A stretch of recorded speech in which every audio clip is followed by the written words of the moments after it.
So basically what has happened throughout this textbook, I'm not sure if you've noticed or not, but every section is like, here is the stuff, here's how you simplify the stuff, and then the last part is like, here's how you solve the equations of this stuff.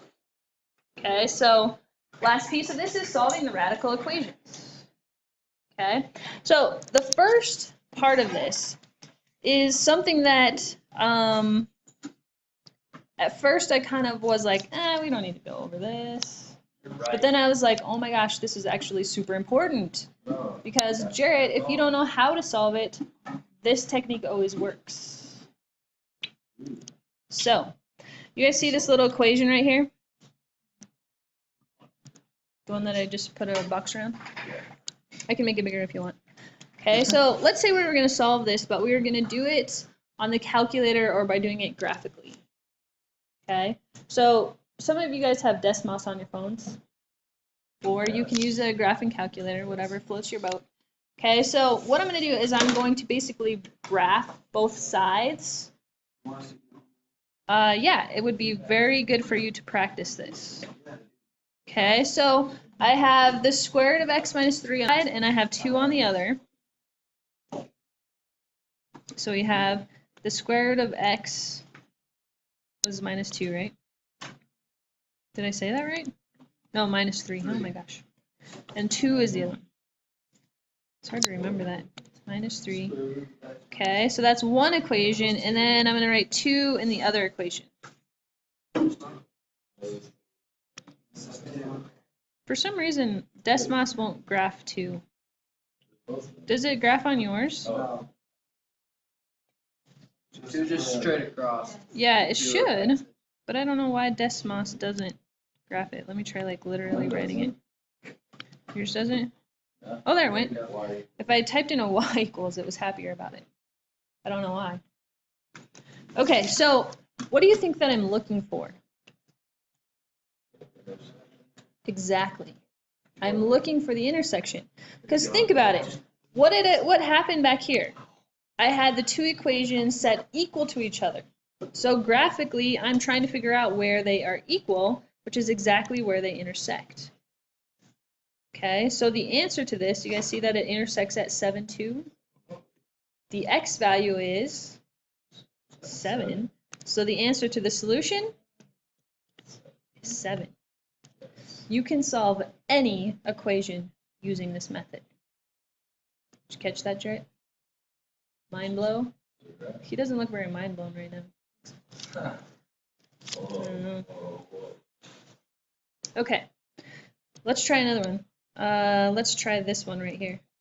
You guys see this one? Okay, so the square root of 4x minus 4 on one side, and then x plus 1. I'm going to do mine too.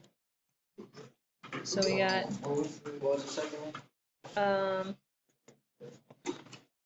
think it was x... What was it? X plus 1 was the other side.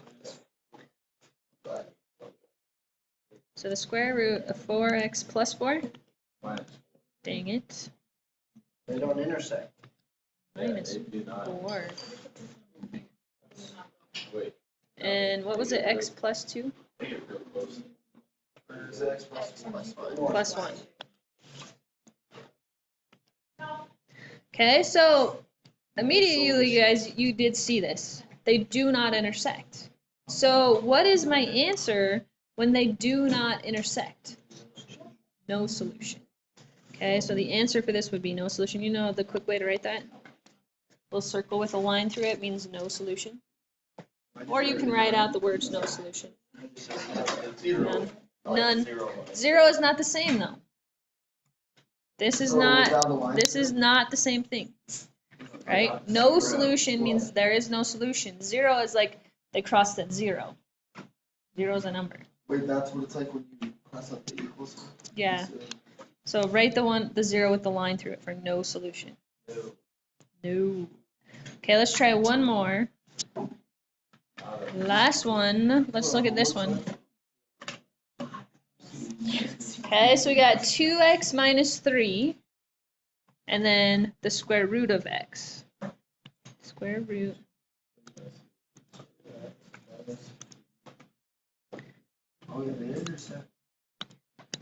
minus 3 and the square root of x. Did you find out where they intersected? How do you? How do you do it on a calculator? Yeah. On the graphing calculator, you hit second trace. You go down to number 5, intersect, and then you basically hit enter, enter, enter. And it should pop it out. Did you get 3 and 1.73, blah, blah, blah? Yeah.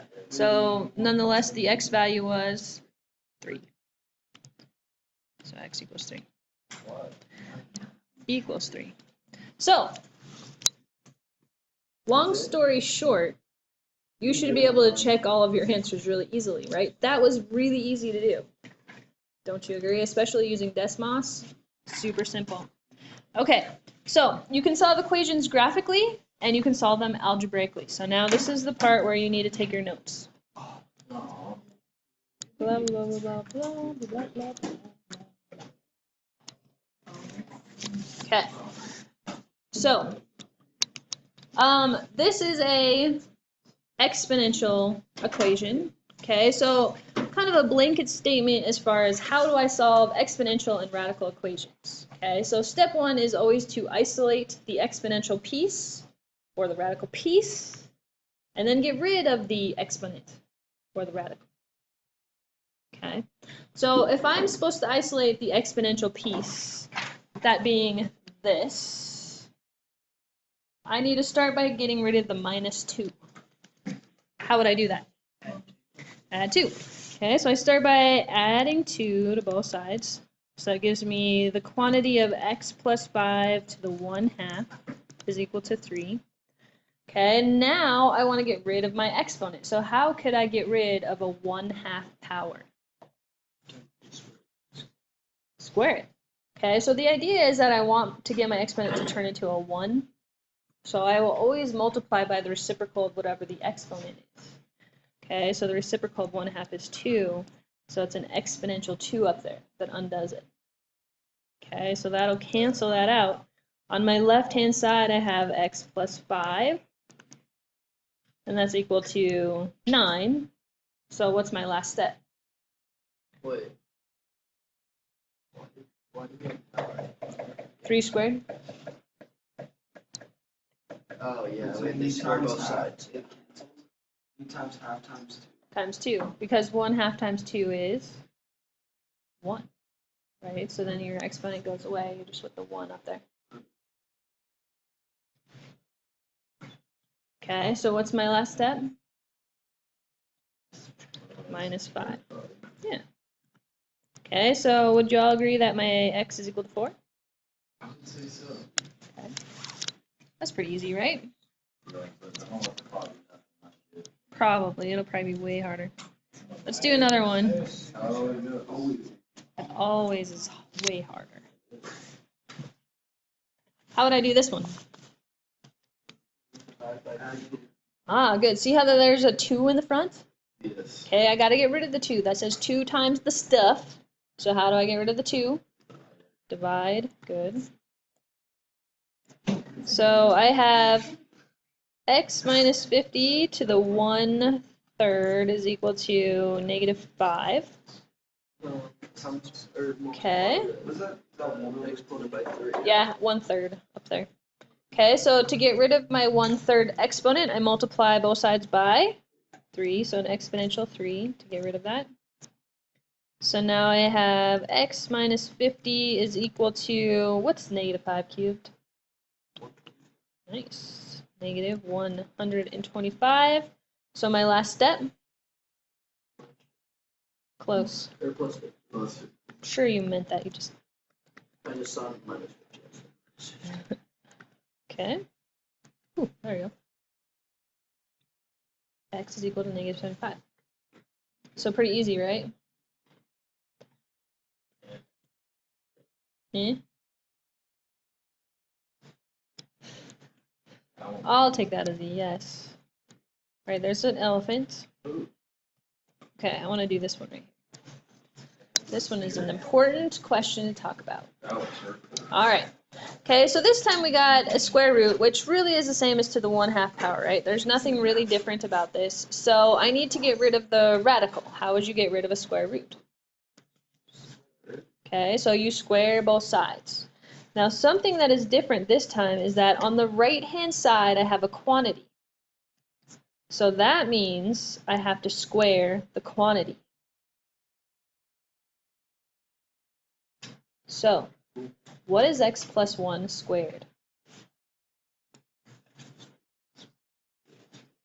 Okay, yeah, right? Good. You have to FOIL. Okay, so you guys remember that x plus 1 squared is the same as x plus 1 times x plus 1. You have to FOIL this out. Okay, so this becomes x squared plus x plus another x plus 1. So x squared plus 2x plus 1. Now we did go over a theorem where you can do that quickly. You just multiply the middle term by 2 and then square the last term. If you can remember that, then just go straight to the FOILage. If you don't, then FOIL it. Okay, do whatever works for you. Okay, at this point in time, I have a quadratic equation. How do I solve quadratic equations? Okay, eventually I can get there, but what do I have to do before I can factor? You got the right idea. Set it equal to 0.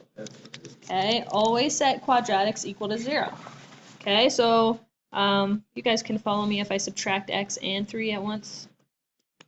So I would have 0 is equal to x squared plus x minus 2.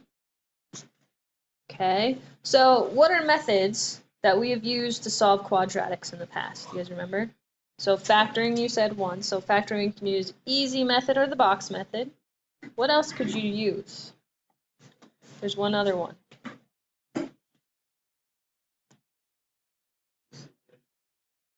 No?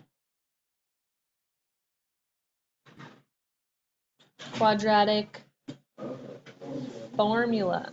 Okay, so you might have to use quadratic formula at some point. So if you don't remember what that is, I'll write it down for you so you can rewrite it down. Negative b plus or minus the square root b squared minus 4ac over 2a. So if you have to go there, there it is. Okay, but I can factor this one, right? Okay, you guys remember easy method? What two numbers multiply to the last? Add to the middle. So what two numbers multiply to negative 2 and add to positive 1? 2 and negative 1. So my quantities are x plus 2 and x minus 1. So what are my two solutions? Okay, I'm going to say negative 2 and 1 just for the order, but not that I'm disagreeing. All right, now, something crazy just happened. There could potentially be two intersections. It's possible to get two answers, but this is a scenario where an extraneous solution has occurred. Have you heard that word before? Extraneous? Extraneous. It's like craziness. Okay, so here's what an extraneous solution is. An extraneous solution is a solution that you get when you solve an equation algebraically, but if you plug it back into the original equation, it doesn't work. So it's like a false answer. Yeah. Okay, so what we need to do is we need to go back to the original. I'm going to erase this so that we can see the original, and I'm going to check my two solutions. Okay, if I plug negative 2 back into the original, what's negative 2 plus 3? That's not a hard question. Negative 2 plus 3. 1. There you go. Okay, what's the square root of 1? 1. Good. Phew. Okay, so we get 1 on the left-hand side. If I plug negative 2 into the right-hand side, what's negative 2 plus 1? Negative 1. Is 1 equal to negative 1? No. So that means that negative 2 is an extraneous solution. Okay, so what I will be looking for on your answers is that you got that, Okay, so I want to see that you got -2, and then you're just going to cross it out, and that's how I'll know that you tested it and found an extraneous solution. Okay, we need to test 1 too. 1 also. Okay, so if I plug 1 in, if I plug 1 back in, what's 1 plus 3? 1 plus 3. Okay, we have to switch our brains on. 1 plus 3 is 4. The square root of 4, 2. So you get 2 on the left-hand side. If I plug 1 into the right-hand side, 1 plus 1 makes... and 2 does equal 2, I think. Pretty sure. So 1 is a solution. Okay, so when you're dealing with square roots in an exponential and radical equation, extraneous solutions will occur. I'm going to give you a little hint about extraneous solutions. Okay, I want to show you some examples and say this is where one could occur. And see if you see the pattern of when you need to check and when you don't. Jordan, are we okay here? I'm almost done. I'm getting excited. Okay, so yeah. Number 1 does not have an extraneous solution. Look at it. Number 2, nah, no extraneous solution. Nothing to worry about there. Number 3, yes. Looking at that, and that is, I need to check for extraneous solutions. Number 4, yes, I need to check for extraneous solutions. Do you see when I need to look for extraneous solutions? When there's a variable on both sides. Very good.